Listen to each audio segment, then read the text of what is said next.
안희원영 의원실에 박진영 보좌관도 들어와 계신 것 같고, 어쨌든 다들 제가 우리 농민분들도 제가 좀 이렇게 가능한 참석을 많이 하시게 막 따로 연락을 드리고 이렇게 했는데, 아직 해가 있는 관계로 참석이 많지는 않은 것 같습니다. 어쨌든 오늘 토론회가 서로의 입장을 이해하고 또 농촌에서의 이렇게 재생에너지 그 방향에 대해서 이렇게 좀 모색하는 그런 자리가 되었으면 합니다. 네, 고맙습니다. 그러면 지금부터 바로 발제와 토론으로 들어가도록 하겠습니다. 오늘 그 주제 발표하실 발제자는 두 분이고요. 각각 48분 되고, 원칙적으로 시간은 9시 반까지 잡혀 있습니다. 그래서 뒤쪽에 전체 질문, 답변, 토론 시간이 좀 있는 편입니다. 그래서 가능하면 끝까지 좋은 토론 되도록 함께 참여해 주시면 감사하겠습니다. 그럼 제일 먼저 발제 듣도록 하겠습니다. 첫 번째 주제는 기후위기 시대에 농촌형 재생에너지의 역할과 중요 쟁점이 되겠습니다. 건경락 기후솔루션 이사님이 발제해 주시겠습니다. 이사님 부탁합니다. 네, 안녕하세요. 저는 기후솔루션의 권경락이라고 합니다. 오늘 토론회에 초대를 해주셔서 너무 감사드리고요. 먼저 제가 이제 예전에 인사드린 이제 분들이 별로 없으신 것 같아서 잠깐 이제 말씀을 드리면, 저희 이제 기후솔루션은 이제 환경단체고, 여러 가지 환경 이슈 중에서 특히 이제 기후변화, 기후위기 쪽에 초점을 맞춰서 여러 가지 이제 활동을 하는 단체입니다. 그래서 생긴 지는 이제 오래 되지는 않았고요. 한 2년 정도 됐습니다. 그래서 재생에너지를 현실에서 막상 이제 확대하기 위해서는 다양한 또 이제 이슈들이 있고, 다양한 이제 이해관계자들과의 어떤 이해 충돌이 좀 있는 것 같습니다. 그래서 오늘 그 토론회가 매우 좀 의미가 있는 것 같습니다. 그래서 저 오늘 이제 발표는 그런 관점에서 좀 이렇게 말씀을 좀 드리고자 합니다. 그러면 그 자료를 좀 공유하도록 하겠습니다.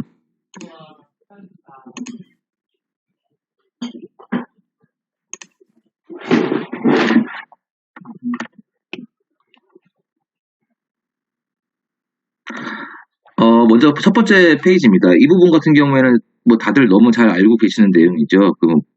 IPCC 그 보고서에서 1.5도 이내로 이제 제한하기 위해서는 67%의 확률로 일단 우리 지구 전체의 이제 1.5도 상승 억제를 위해서 남은 탄소 예산이 5,900억 톤에 불과하고, 뭐 사람에 따라 좀 차이는 있겠습니다만 대체적으로는 뭐 7년 혹은 10년 이내에서 모두 소진될 예정이다. 그러니까 우리한테 남은 시간이 별로 없다. 이런 부분들을 좀 많은 분들이 좀 강조를 하고 있고요. 사실 이제 지난주에 그 바이든 대통령이 이제 주최하는 기후 정상회의가 열렸는데, 여기서 우리나라만 도전적인 어떤 그런 감축 목표를 이제 제시하지 못해서 좀 문매를 많이 맞았죠. 그래서 현재 같은 경우에는 2030년 기준으로 했을 때 국가 전체적으로 5억 3천만 톤 정도로 이제 유지를 하겠다는 게 기존의 계획입니다. 근데 이제 저희가 봤을 때는 최소한 4억 톤 수준으로 내려가야 된다. 이렇게 좀 보고 있고, 현재 목표를 그대로 유지한다고 했을 때는 뭐 정부가 얘기했던 탄소 중립은 2050년은커녕 2070년 이후로 밀릴 거다라고 하는 이제 의견들이 좀 지배적입니다. 뭐 아까 그 말씀드린 내용과 연결되는 부분인데요. 특히 이제 정의당의 이제 강은미 의원께서 이제 그 내신 안에 따르면 그 2030년 기준으로 3억 톤 수준까지 내려가야 된다라고 이제 그 제안을 하셨고, 이런 배출 경로를 저희 국가 전체적으로 봤을 때 따라가려고 하면 결과적으로는 지금 있는 목표 대비 40억 톤을 더 줄이고, 남은 탄소 예산을 다 고려했을 때 한 90억 톤 수준으로 좀 제한할 필요가 있겠다라고 하는 것들이 중론입니다. 그래서 그 미국 같은 경우에는 어쨌든 바이든 대통령이 뭐 굉장히 도전적인 감축 목표를 제시했고 2030년까지 배출량을 50%를 줄이겠다. 우리나라 같은 경우에 지금 2017년 배출량 대비해서 24.4%거든요. 사실 오히려 그 배출 책임이 많은 이런 그 미국 같은 나라가 먼저 우리는 50% 줄이겠다라고 이제 선언을 하고 있는 마당이고, 이거 미국이 이제 좀 압력을 가하니까 일본 같은 경우에도 부랴부랴 우리도 2030년까지 50% 줄이겠다라고 이제 이미 선언을 한 상황이죠. 그러니까 우리나라 같은 경우에는 이런 감축 목표를 연내에 상향할 계획이다 정도만 발표를 했지, 실질적으로 얼마나 더 도전적으로 이 감축 목표를 강화하겠다라고 하는 내용들을 아직까지 발표를 못하고 있는 상황입니다. 그래서 이런 부분들이 이제 지난주에 그 많은 시민사회, 특히 이제 기후위기 비상행동 차원에서 많은 좀 비판을 받았던 이런 측면이고요. 그러면 저희가 이제 뭐 어떤 미국이나 일본이 하는 것처럼 2030년 기준으로 봤을 때 50% 정도까지 줄인다라고 보면 어디서 제일 많이 줄일 수 있냐, 이 부분을 한번 좀 짚어볼 필요가 있을 것 같습니다. 뭐 이건 이제 정부가 이제 그 제시한 숫자인데, 전환 부분이라고 해서 발전소 있지 않습니까? 발전소에서 그 줄일 수 있는 부분이 감축량 비중이 약 70%다. 나머지 뭐 수송이라든지 상업이라든지 산업 부분을 이제 다 봤을 때도 사실 이 발전소에서 기존의 석탄 화력 또는 이제 LNG 발전을 태양광이나 풍력으로 바꾸지 않는 이상 사실상 2030년 감축 목표는 물론이고 2050년의 탄소 중립은 사실상 실현 불가능한 그런 이제 미션이 되고 있는 상황입니다. 그러면 우리나라에 이제 석탄 발전이나 LNG 발전이 굉장히 많이 있지 않습니까? 뭐 원전이나 이런 부분들은 좀 차치하고서라도요. 그럼 이제 탄소 중립을 위해서 국내에 좀 필요한 재생에너지 규모가 얼마나 될 거냐, 이런 부분들에 대한 이제 연구가 지금 막 시작이 되고 있습니다. 작년에 이제 9월 달인가요? 그 탄소 중립 선언을 한 이후에 여러 학자들이나 이제 정부의 이제 연구기관 이런 데서 얼마가 좀 대충 필요할 것 같다, 이런 부분들을 예상을 하고 있고요. 이런 부분들이 이제 향후에 특히 이제 지금 상황에서 재생에너지에 대한 어떤 기술 발전의 속도나 이런 것들을 고려했을 때 좀 이렇게 일정 부분 변동은 있겠습니다만 현재 수준에서 최선의 어떤 그 기술을 적용했을 때 나타나는 수치다라고 보시면 될 것 같고요. 국내 전체로 봤을 때는 풍력 같은 경우에는 한 80기가와트, 태양광 같은 경우에는 670기가와트가 필요하다. 이 부분 같은 경우에는 이제 우드 앤 맥킨지라고 해서 그 해외에 그 싱크탱크가 발표했던 내용이고요. 국내에서도 이런 연구 결과가 최근에 나왔습니다. 올해 3월에 나왔는데요. 그 녹색에너지 전략 연구소에서 그 2050년 기준으로 봤을 때 제 왼쪽에 있는 이제 그 그래프를 보시면 태양광 같은 경우에는 367기가와트가 필요하고 해상풍력 같은 경우에는 84기가, 육상풍력 같은 경우에는 한 48기가 정도 필요하다. 그러니까 태양광 같은 경우에는 367, 풍력을 해상과 육상과를 다 포함했을 때는 약 130 정도, 약 3대1 정도의 비율이 되는 거죠. 이렇게 가야 되는데 지금 현재 정부가 설정한 계획이 재생에너지 3020이지 않습니까? 2030년까지 재생에너지의 발전량 비중을 20%까지 늘리겠다라고 이제 발표를 했는데, 현재 정부가 설정한 목표를 따라가는 수준으로 이제 채워놓게 되면 이 경로로는 탄소 중립은 절대 좀 도달하기 어렵다. 2050년 기준으로 이렇게 좀 보고 있습니다. 그러니까 지금 현재 정부가 설정한 3020 재생에너지 목표보다 더 빠른 속도로 태양광이랑 풍력이 들어와야 되는 것이죠.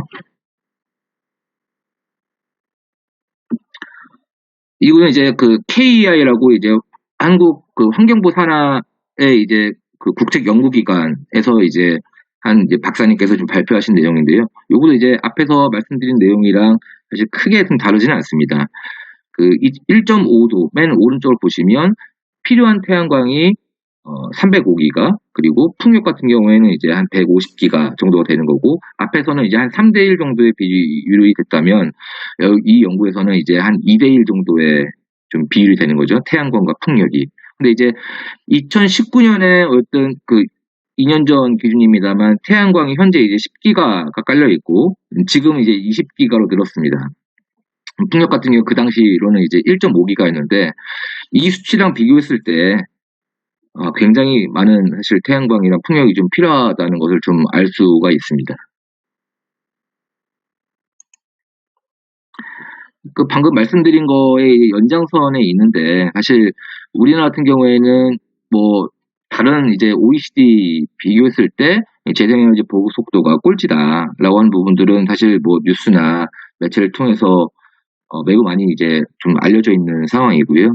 그래서 한국 같은 경우에는 현재 이제 2019년 같은 경우에는 이제 4.8%가 돼 있고, 그리고 다른 뭐 아시아라든지 OECD랑 비교했을 때 이 보급 수준이 굉장히 낮다. 물론 이제 재생에너지 같은 경우가 각 국가의 어떤 잠재량이라든지 지역 특성이라든지 이런 부분들에 상당 부분 의존을 많이 하기 때문에 이런 부분들을 1대1로 비교를 하기는 어려운 측면도 있습니다만, 전체적으로 봤을 때는 어쨌든 우리나라가 재생에너지 보급 속도가 느리다라고 하는 부분들을 사실 좀 부정하기는 좀 어려울 것 같습니다. 아까 말씀드린 내용의 이제 종합인데요. 결국 이제 여러 이제 연구들의 내용들을 종합해 봤을 때, 뭐 한 최소 태양광만 기준으로 했을 때, 태양광이 최소 한 300기가에서 최대 한 670기가 정도까지 필요하다라고 하는 이제 연구들이 나와 있고, 현재 깔려 있는 게 태양광 같은 경우에는 21기가 정도가 됩니다. 그러면 이제 여기서 빼면은 한 280기가에서 한 650기가 정도의 추가적인 태양광이 좀 필요한 상황이고요. 당연히 이제 태양광은 그냥 까는 게 아니기 때문에 여기에 이제 필요한 면적이 소요가 되겠죠. 그래서 면적을 이제 환산을 하게 되면 뭐 예를 들어서 창원시 면적 기준으로 봤을 때는 한 5배에서 한 11배 정도의 좀 면적이 필요한 것으로 좀 나타나고 있습니다. 그럼 과연 이 태양광을 이제 어디다 설치할 거냐?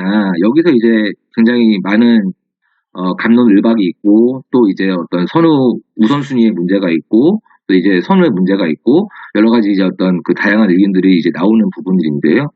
앞에서 이제 말씀드린 것처럼 1.5도 달성을 위해서 필요한 태양광 용량이 총 한 300기가에서 400기가 정도 된다라고 봤을 때, 현재 설치되어 있는 용량은 얼마냐라고 하면 이제 아까 말씀드린 것처럼 21기가 정도 됩니다. 그러니까 현재 뭐 5% 정도 수준이 되는 거죠. 그럼 이제 나머지 95%를 어디서 채울 거냐에 대한 좀 문제가 발생을 합니다. 이 1.5도 달성을 위해서. 이제 저희가 좀 최근 자료를 봤더니 한국산업단지공단에서 이제 한번 좀 조사를 해봤더니 전국의 국가 산단이라든지 일반 산단이라든지 농공단지의 유휴부지, 지붕 이런 것들을 활용했을 때 태양광 같은 경우에는 한 5기가와트 정도가 가능하다라고 이제 얘기를 하고 있고요. 에너지경제연구원이 따로 이제 좀 분석을 했을 때 건물형 자가소비 잠재량 같은 경우에 한 45기가 정도 수준이 된다. 그럼 이 두 개를 합치면 실질적으로는 실현 가능한 용량이 태양광만 봤을 때는 한 50기가 정도 됩니다. 그럼 이제 왼쪽에 있는 그래프를 보시면 나머지 그러면 230에서 330 정도 되는 거는 어디서 채울 거냐에 대한 문제가 좀 발생을 합니다. 지금 요 도시라든지 산단이라든지 이런 거에 대한 분석 결과는 아까 말씀드린 것처럼 뭐 태양광 발전에 대한 어떤 기술 발전의 속도라든지 또 다양한 기술들이 나오고 있는데 이런 부분들을 고려했을 때 이 숫자가 달라질 수 있습니다. 지금 현재 수준에서 봤을 때는 50기가인데 이게 기술 발전이 굉장히 빠르게 일어나서 이게 100기가, 뭐 150기가 이렇게 될 수도 있고 또 정부가 내놓은 이 숫자가 좀 약간 보수적으로 이 부분을 이제 조사했던 이런 가정들을 생각해보면은 이게 좀 늘어날 수도 있습니다. 다만 중요한 거는 지금 이 50기가라고 하는 것들이 100기가로 늘었을 때, 2배 정도 늘었을 때, 그럼에도 불구하고 여전히 남아있는 부분들은 있다는 것이죠. 그러면 결국 이 태양광을 어디다 설치를 해야 되냐라고 하는 부분들에 대한 이제 좀 토론과 논쟁이 좀 필요한 부분이고, 여기 있어서 예를 들면 뭐 산지에 해야 된다라고 이제 주장하시는 분들도 있고, 또 농촌에 해야 된다라고 하는 주장하시는 분들도 있고, 뭐 다양한 의견도 좀 있는 것 같습니다. 저희 같은 경우에는 어쨌든 뭐 뒤에서도 말씀을 드리겠지만, 이런 굉장히 이제 우리가 가야 될 길이 먼 상황에서 영농형 태양광 같은 경우도 일단 주요한 수단으로 고려할 수밖에 없는 것이 이제 현실이 아닌가 생각이 좀 들고요. 그 다른 연구자의 이제 어떤 그 연구 결과를 좀 차용해서 봤을 때 필요한 면적에 남아있는 그 용량 230에서 한 330기가 정도의 필요 면적에 한 50% 정도를 영농형 태양광으로 한다라고 했을 때는 경지 면적의 한 11% 정도가 좀 소요되는 거 아니냐, 이런 이제 분석을 좀 내놓고 있습니다.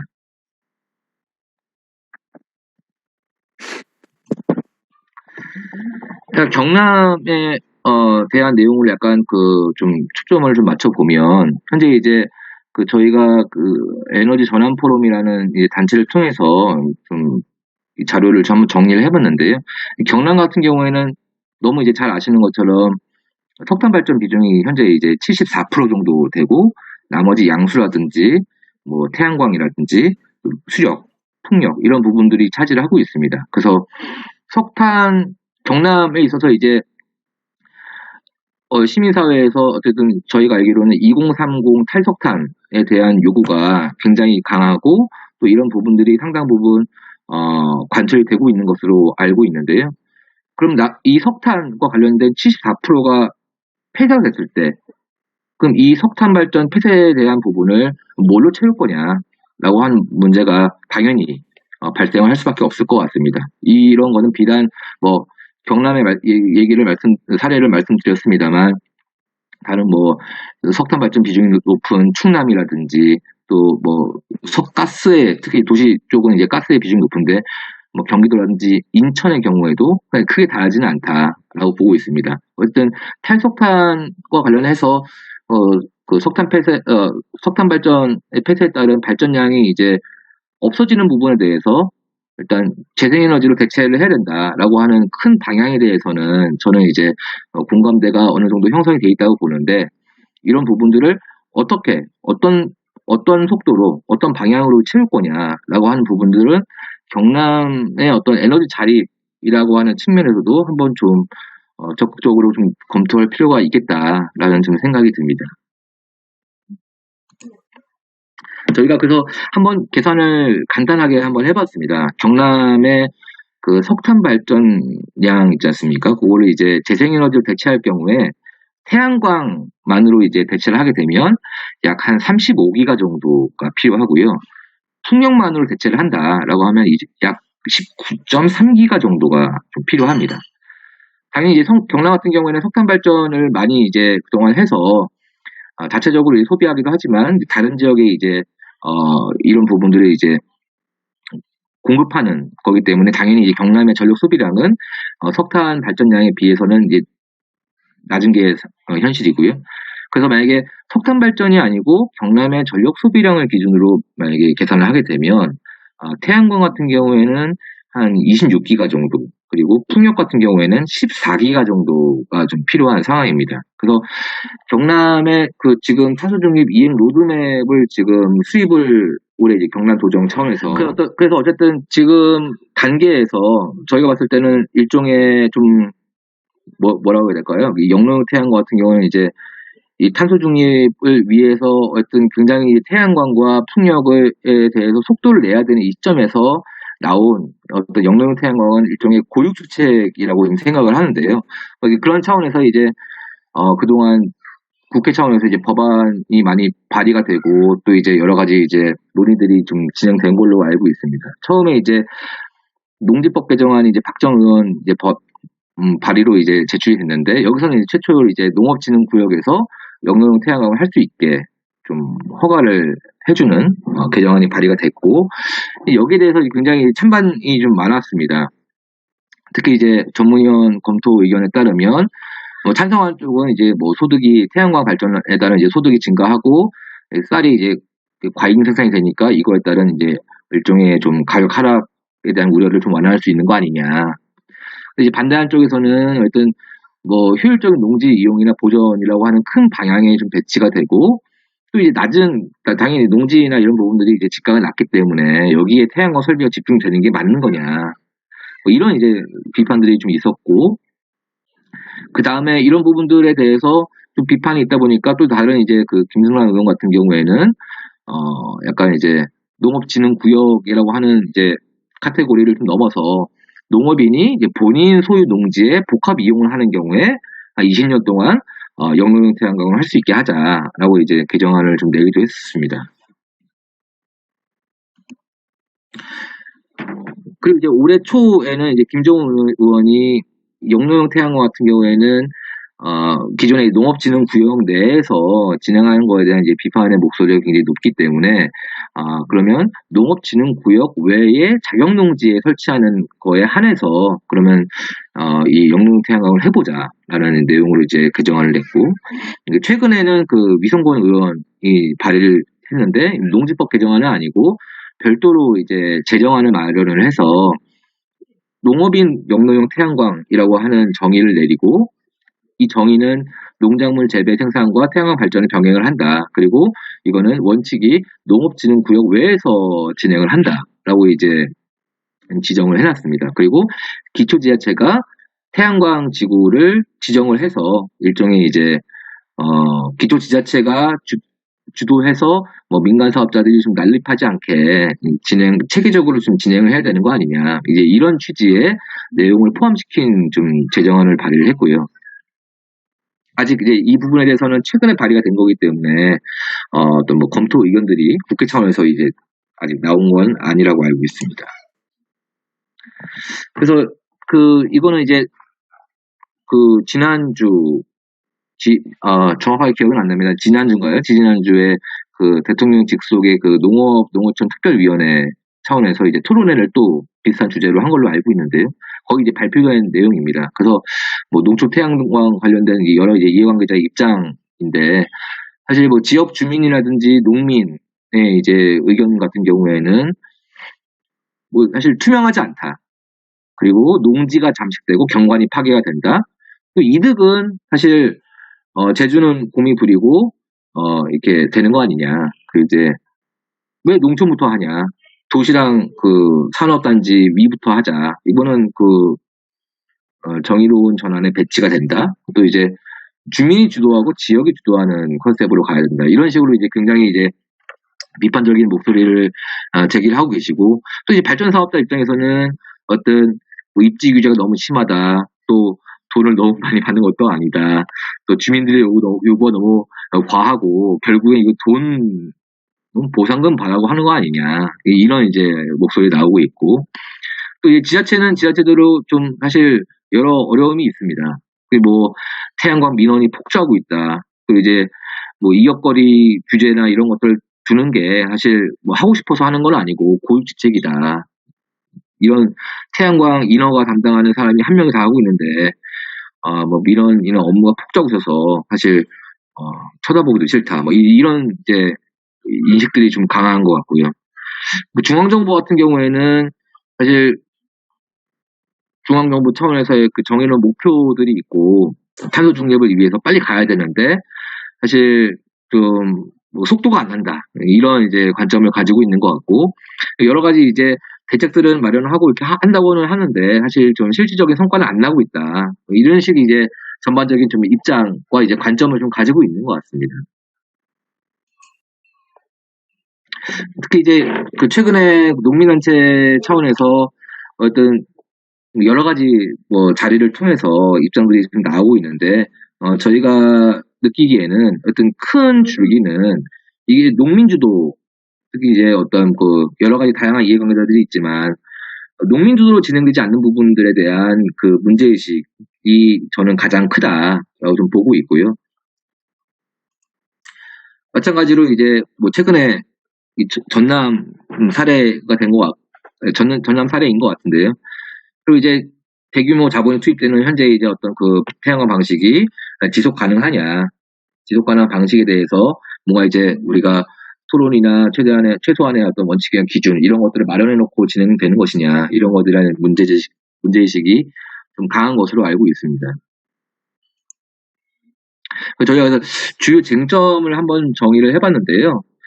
첫 번째로는 그 농촌형 태양광 중에서도 이제 농지에 직접 짓는 것과 영농형 태양광으로 하는 부분에 대해서 한번 좀 구분해서 한번 얘기를 해볼 수 있지 않을까 싶습니다. 특히 이제 뭐 저 개인적으로도 그렇고 멀쩡한 산지라든지 멀쩡하게 농사를 짓고 있는 그런 논이나 밭을 밀어버리고 하루아침에 태양광을 짓는다. 이거는 사실 누가 봐도 그런 방식에 대해서는 동의를 하지 않을 거다라고 생각을 합니다. 다만 이제 그럼 그 기존에 있던 농지 중에서 정말 논이나 밭으로 좀 전환하기 어려운 유유부지나 이런 부분들에 대해서는 좀 전향적으로 접근해 볼 수 있는 여지는 없는지, 이런 부분들에 대해서 한번 얘기를 나눠보면 좋을 것 같고, 특히 이제 저는 영농형 태양광이 어찌됐든지 간에 지금 있는 농지라든지 산지라든지 기존에 있는 그런 체계를 기존에 있는 체계에 대해서 그나마 영향을 좀 최소화할 수 있는 일종의 좀 대안이 될 수 있지 않을까라고 생각을 하고 있습니다. 그래서 이 영농형 태양광이 정말 수용 불가능한지 이 부분에 대해서 한번 좀 짚어볼 필요가 있을 것 같고요. 두 번째 쟁점은 결국 이제 영농형 태양광이 농가 소득 증대에 실제로 도움이 되는가, 이 부분을 또 한번 짚어볼 필요가 있을 것 같습니다. 기존에 이제 최근에 그 연구 결과 시범 사업 연구 결과에 따르면 태양광 발전 한 100kW 정도를 했을 때 태양광 발전만 따지게 되면 투자 예술 기간이 한 2년 정도 된다. 그러면 굉장히 사실 수익률은 높은 것이죠. 왜냐면 2년 만에 내가 그 투자한 것을 다 뽑기 때문에. 다만 여기에는 이제 고려되지 않은 부분들이 영농형 태양광을 했을 때 그러면 이제 기존에 있는 그 경작지에서 이제 수확이 줄어드는 부분에 대한 손실, 이 부분은 이제 사실 반영되어 있지는 않습니다. 그런 부분들을 이제 종합적으로 한번 따져보기는 해야겠습니다만, 어쨌든 이게 수익성이 이렇게 낮은 것은 아니다. 다만 이제 최근에 뭐 태양광에 대한 REC 가격 하락이라든지 또 이제 100kW 이상 용량에 지원되지 않는 어떤 한국형 FIT의 한계, 이런 부분들에 대한 제도적 한계들도 분명히 좀 있는 상황이고요. 세 번째 쟁점은 이제 정의로운 전환 관점에서 임차농 문제를 어떻게 해결할 수 있을까, 이 부분이 또 하나의 또 중요한 쟁점이 될 것 같습니다.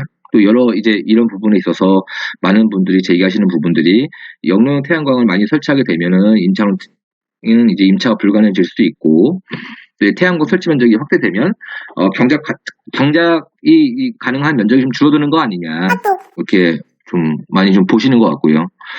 그 이제 당연히 아까 말씀드린 것처럼 그 수확량이 줄어드는 부분에 대해서 이거에 대한 손실을 어떻게 보전해 줄 거냐에 대한 문제도 또 남는 것 같습니다.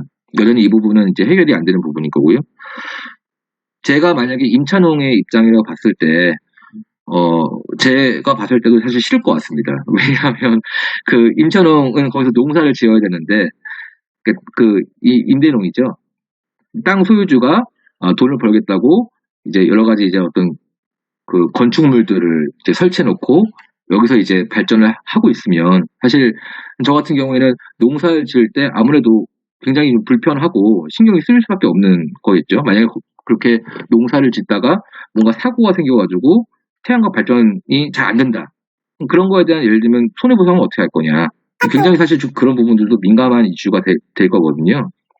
사실 그런 부분, 그런 세세한 그 이슈가 많이 발생할 수 있는데, 이런 내용까지 디테일하게 아직까지는 좀 검토가 되지 않은 게 아닌가라는 좀 생각을 하고 있습니다.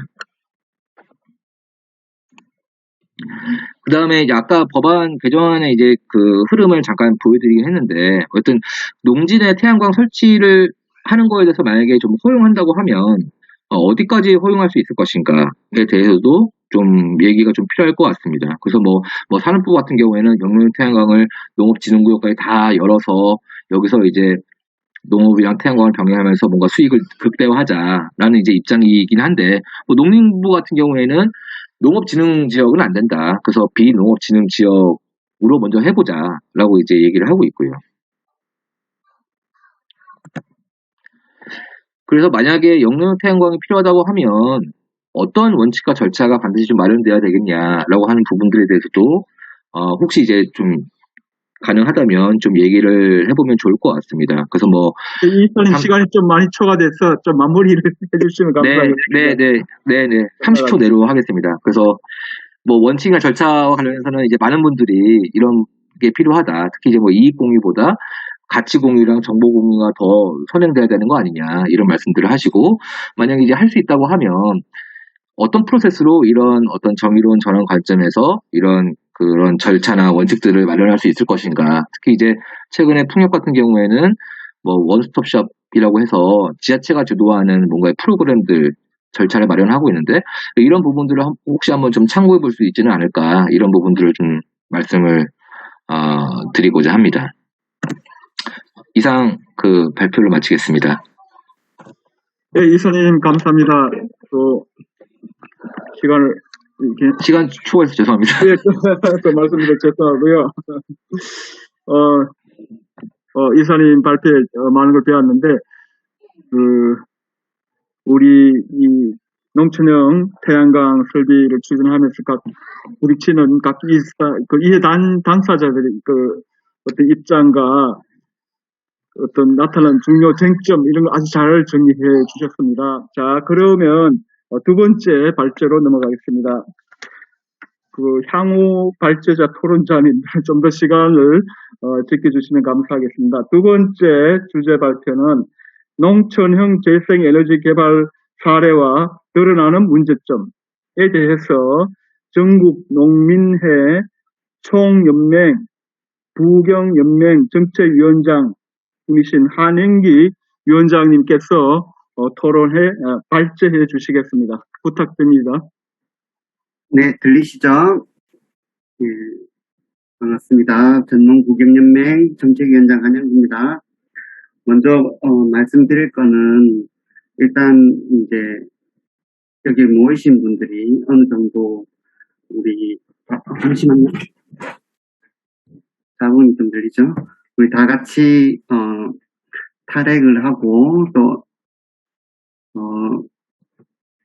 앞으로 미래 사회에 대한 전망들이 비슷한 분들이라 보고, 또한 농지의 가치, 소중함에 대한 부분들도 다들 이제 인식하고 있을 거기 때문에 그 부분은 좀 생략했다. 일반이라 하면 되나? 그냥 이제 사람들한테 했으면 그 문제를 먼저 제기를 했을 텐데, 이 부분은 다 같이 공유할 것이라고 보고 이제 생략을 했고요. 두 번째는 뭐냐면, 지금 이제 전남에서 일어나고 있는 영농형 태양광에 우선해서 이제 염해지 이제 간척지 이 태양광 문제가 앞으로 있을 영농형 태양광의 문제를 먼저 보여주는 거라고 보고, 전남의 사례를 좀 중심으로 해서 발제를 한번 해보도록 하겠습니다. 우선 이제 서로 간의 이 가치의 문제이긴 한데, 저는 여기 왼쪽에 있는 이 그림이 좀 섬뜩한데 여러분들은 태양광 잘 되고 있구나 이런 생각을 하실지 모르겠네요. 오른쪽 풍력을 위해서 이제 나무 뺀 거는 뭐 당연히 문제 있을 거라 생각하고, 일단 전남 사례를 한번 보기 전에 이제 여러분들 다 아시겠지만 이제 신재생 에너지 비중을 30년까지 이제 20% 늘리겠다. 그래서 석탄을 줄이고 늘리겠다. 뭐 다 같이 마음이겠지만 원자력도 없애고 싶죠, 그죠? 그래서 이 부분에 대해서 이제 우린 동의를 하고 있는데, 근데 지금 나오고 있는 형태들은 좀 많이 겁도 나고 또 문제가 될 거다라고 보고 있습니다. 지금 전남이 이제 영농 태양광에 앞서서 2019년 7월부터 시행된 것이 이제 염해 농지를 태양광으로 이제 개발이 가능하도록 변경했다라는 것입니다. 그래서 이제 시행이 되었는데요. 이 시행이 뭐냐면, 이 가설 시설물 설치 기간을 이제 20년 해수로 변경을 해줍니다. 태양광 해란 말이죠.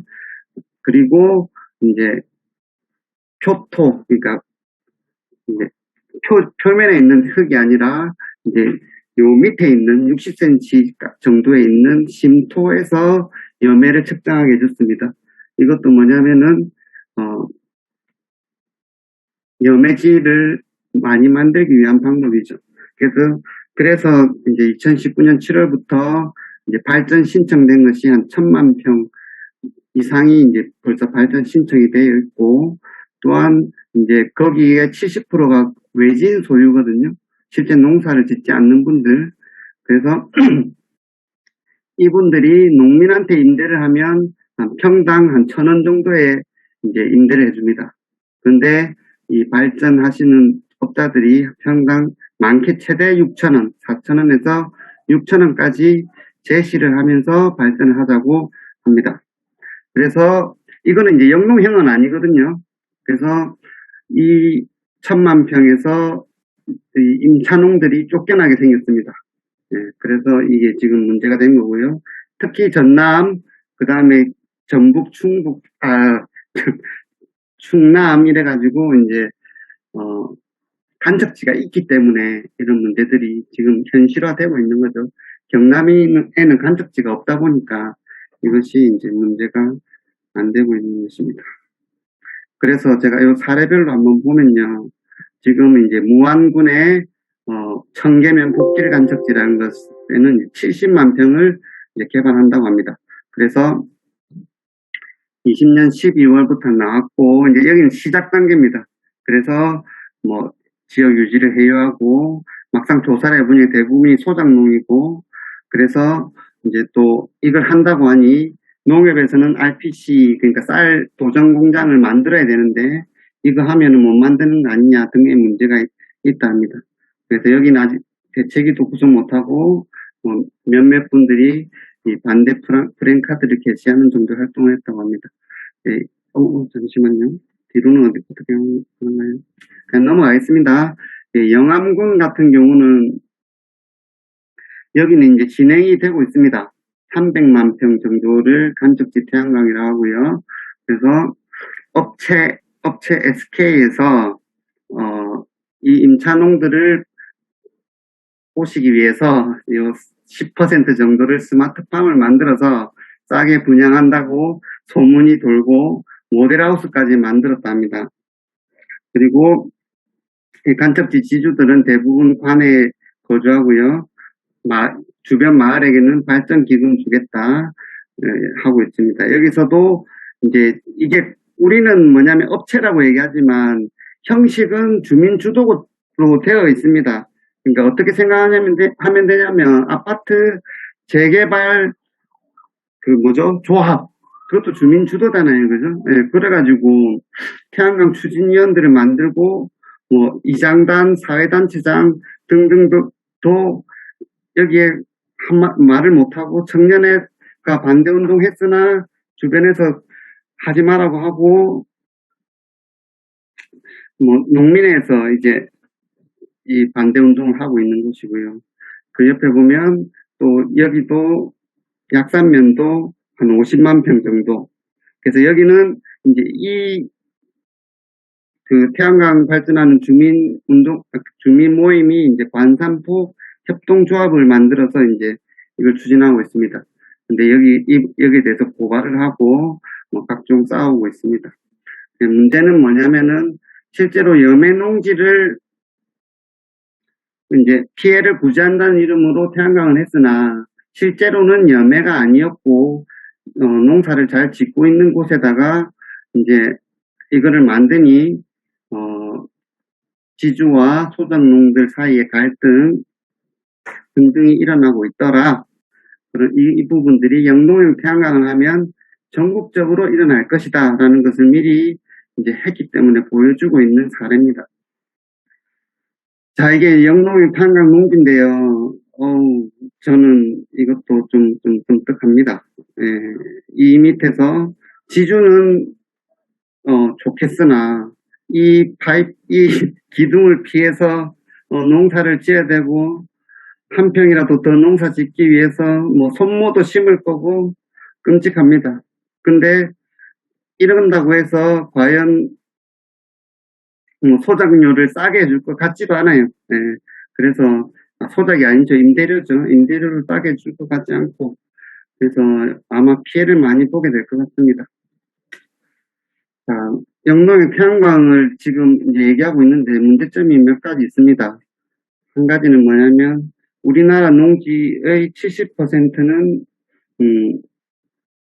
농민이 가지고 있지 않습니다. 그게 뭐 기형화되어 있는 것이 가장 큰 문제고요. 그 다음에 이 발전 자체가 이윤을 추구하는 사기업화가 되어 있습니다. 이거는 뭐 남동발전이나 이런 발전사를 포함해서 사기업화 되어 있습니다. 이 두 개가 합치면 이제 농지 70%에 달하는 농지 소유자와 이 발전 사기업의 돈잔치가 될 가능성이 있다. 그리고 또 한 가지 좀 문제인데요. 뭐냐면 지금 독일에서 이거 영농 태양광을 개념을 정립하고 활동을 하고 있는 이제 프라운호퍼죠. 태양광 연구소. 여기서 얘기한 게 뭐냐면 영농형 태양광은 음지 작물에 적합하다. 그러나 벼는 대표적으로 음지 작물이 아닙니다. 양지 작물입니다. 그래서 이 독일에서도 연구하면서 이제 지금은 뭐냐면 새우 양식장 이런데 이제 태양광 발전하는 쪽으로 선회를 하고 있거든요. 그런데 과연 이제 우리가 생각하는 15%에서 20%의 그 벼를 치면 농작물 감소가 적은 수치가 아니다.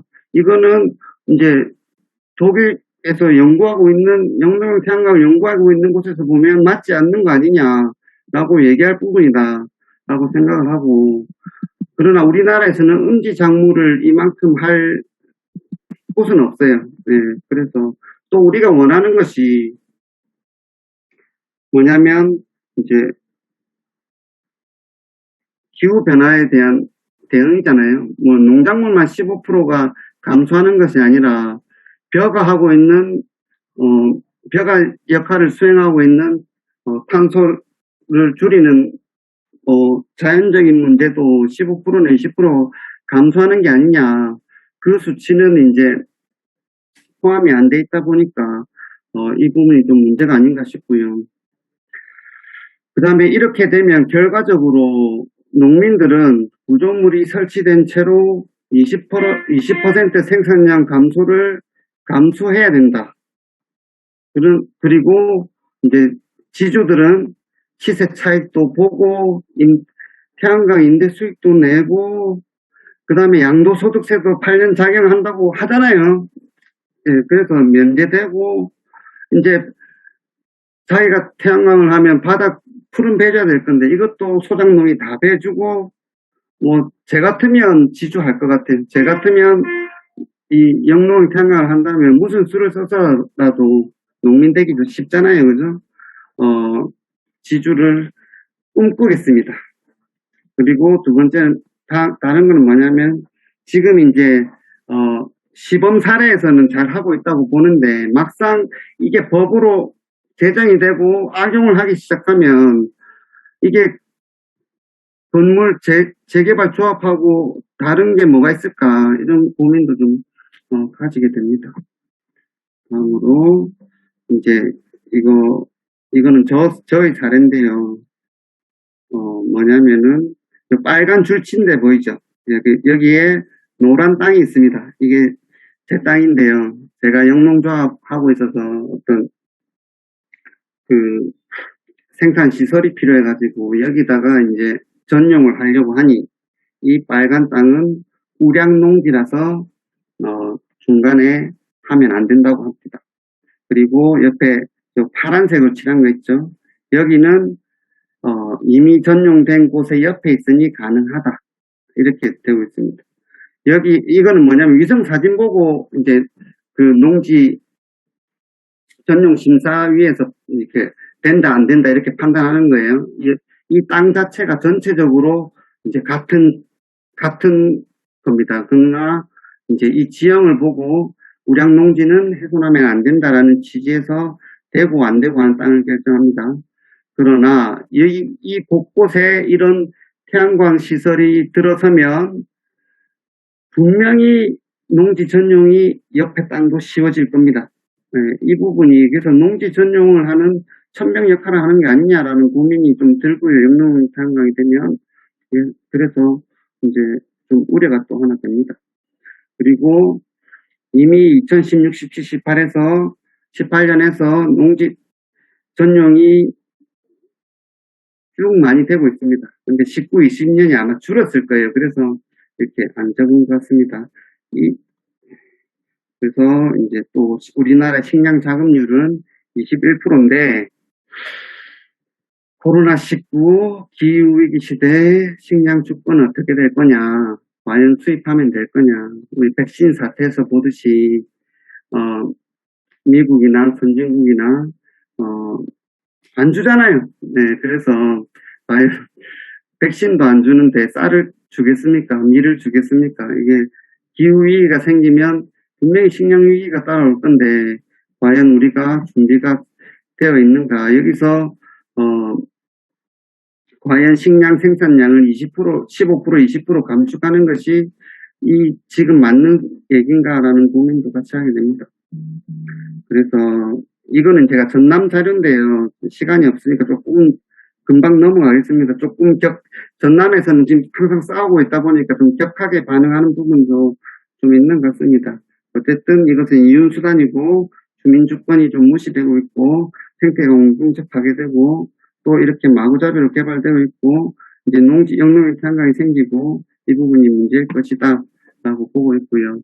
그 다음에 이제 우리 농민들이 볼 때 이 신재생 에너지 개발 방향을 좀 보면 뭐냐면 왼쪽이 우리나라 민영화되어 있는 곳이고 그 다음에 오른쪽이 이탈리아 도로변은 이제 그쪽에 도로공사하고 있겠죠. 공영화해서 하고 있는 겁니다. 우리 이제 공영화가 도입되면 이렇게 난개발이 좀 많이 사라질 것이다라고 보고요. 이 공영화에서 이 도로공사의 사례를 보면 도로공사에서는 2025년까지 도로에서 쓰는 전기의 100%를 재생에너지로 하겠다라고 이제 얘기를 했습니다. 잘하고 있네라고 할 수 있는가 판단을 한번 해봐야 될 것 같습니다. 뭐냐면은 도로공사에서는 도로공사 땅 쓰고 남은 유휴부지를 민간에게 빌려줘서 거기서 태양광 발전을 해라라고 해서 부지를 발전을 하는데 그것만 해도 25년이 되면 도로 전기를 다 쓴다고 합니다. 그러나 도로공사에서 과연 이 부분만 그 부분만 해가지고 되겠느냐. 실제로 우리나라 수많은 고속도로와 국도들 이 버려져 있는 부분들이 태양광 발전을 한다면 아까 앞서 발표에서 도시 산단뿐만이 아니라 이 도로공사에만 발전을 해도 철도공사나 많은 태양 에너지를 할 수 있을 것 같은데 이런 공영화에 대한 고민들이 없는 것 같습니다. 그래서 지금 이제 마찰이 좀 일어나는 것 같고요. 이 부분에 대해서 좀 신경을 쓰고 이제 국가나 공사에서 먼저 선도를 해야 되는 거 아닌가라는 고민이 좀 있고요. 그 다음에 이제 지역사회 에너지 자립을 해야 됩니다. 아까 또 발제를 했는데 뭐 몇 프로 못할 거다 이렇게 했지만 이게 지금 우리나라에서 거의 모든 곳에 쓰고 있는 벽면 염창동 청년주택인가요? 벽면에 이렇게 했다. 그것도 서쪽 벽면에 했다라는 부분입니다. 그러나 중국에서는 사면에다가 이렇게 큰 빌딩으로 다 이렇게 발전을 설비를 하고 있고요. 이게 지금 오른쪽 위에가 중국 태양광 건물 사례입니다. 그리고 이제 필름도 새로 개발해서 이제 뭐 못을 치거나 그런 거 없이 이렇게 소규모로도 발전을 할 수 있고요. 기술은 점점 발전하고 있는 것 같습니다. 그래서 그 지역사회 에너지 자립부터 실현을 해야 되는 거 아니냐 라는 고민이 있고요. 그래서 서울시에서 이제 박원순 시장 계실 때 지금 시행을 하고 있죠. 신축 건물은 태양광을 이제 먼저 의무화한다라고 하는데 또 시장이 바뀌다 보니까 어떻게 할지 잘 모르겠습니다. 어쨌든 이 건물 벽이나 이런 부분들에 대한 고민들이 좀 있어야 된다라고 생각합니다. 다음으로 이제 기업이 책임을 좀 져야 된다. 왜냐하면은 그래도 한전에서 매년 5조인가요? 4년간 5조인가요?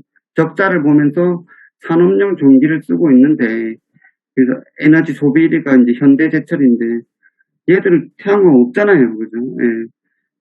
이 부분도 문제가 될 것 같고, 그 다음에 이케아는 보시면은, 이케아는 R이라고 표현하면 맞습니까? 135를 벌써 달성했어요. 100가지라고 하는데, 그만큼 이제 잘 하는 곳인데도 광명점에는 설치를 했지만 용인 기흥점에는 설치를 안 했습니다. 이게 뭐냐면은 한국은 전기가 싸니까 뭐 그런 의미도 있을 것 같아요. 그리고 이 기업에 대한 규제가 없으니까 광명점에 잘했다라고 생각하지만 다른 점에서는 하지를 않고 있습니다. 그리고 요새 많이 나오는 물류단지, 요새 이 물류단지 많이 하잖아요. 이 쿠팡 이거 보니까 올해 작년 한 것 같은데 이 새로 짓는 건물조차도 태양광을 하지 않고 있습니다. 그래서 기업에서 어차피 산업용 전기를 값싸게 쓰고 있으니까 이제 대체 에너지를 좀 의무화하자라는 부분이 있고요. 그 다음에 좀 태양광이 발전이 가능하도록 법제를 좀 정비해야 되는 거 아니냐.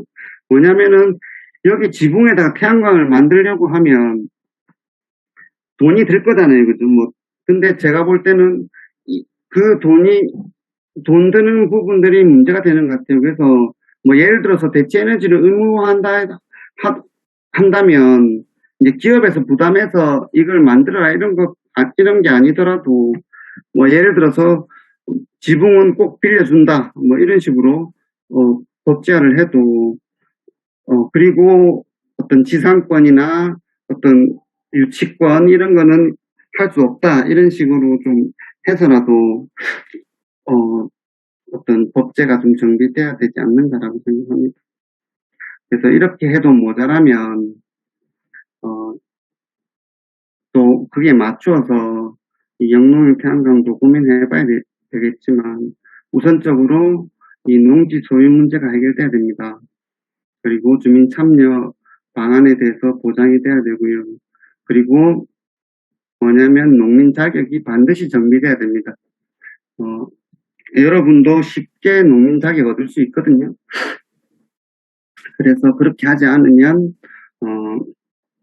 분명히 문제가 될 것이다. 네, 그리고 이 농민 전국적으로 전남과 같은 싸움들이 일어날 것이다라고 보고요. 그리고 운영 수리하는데도 어떤 그런 게 있어야 될 것 같아요. 그래서 이걸 해결하자고 하는 건 하지 말자는 말이거든요. 네. 이게 해결이 안 되면 영농의 태양광이 힘들 것 같다라고 생각을 하고요. 다만 이제 국가에서 소유하고 있는 농지가 있습니다. 이 부분들을 영농의 태양광을 만들어서 하면 될 것 같아요. 이거는 어쨌든 이제 민간에게 빌려주는 농지거든요. 이 부분을 이제 하면은 그래도 최소한 이 지주들의 사익 추구는 아닌 거니까 이 부분은 한번 먼저 시도를 해볼 필요가 있고요. 그 다음 두 번째가 뭐냐면 저는 이렇게 생각합니다. 영농에 태양광 하지 말고 농지 전용을 하면 태양광 의무화를 하는 게 어떻냐라고 생각하고요. 2019년만 해도 충분한 양의 농지들이 지금 전용되고 있습니다. 이번에 LH 사건 터진 신도시 개발, 그 다음에 고속도로 논다고 농지 전용되고요. 그 다음에 뭐 공단한다고 농지 전용되고요. 그래서 2019년에도 18,000헥타르가 농지가 사라졌습니다. 거기에 다른 뭐 조건이 맞추면 예를 들어서 1조 시간이 4시간 이상은 되면 뭐 20%에서 30%에다가 태양광을 의무화하자 뭐 이런 식으로만 해도 영농형 태양광보다는 훨씬 많은 태양광을 설치할 수 있을 거다라고 보고요.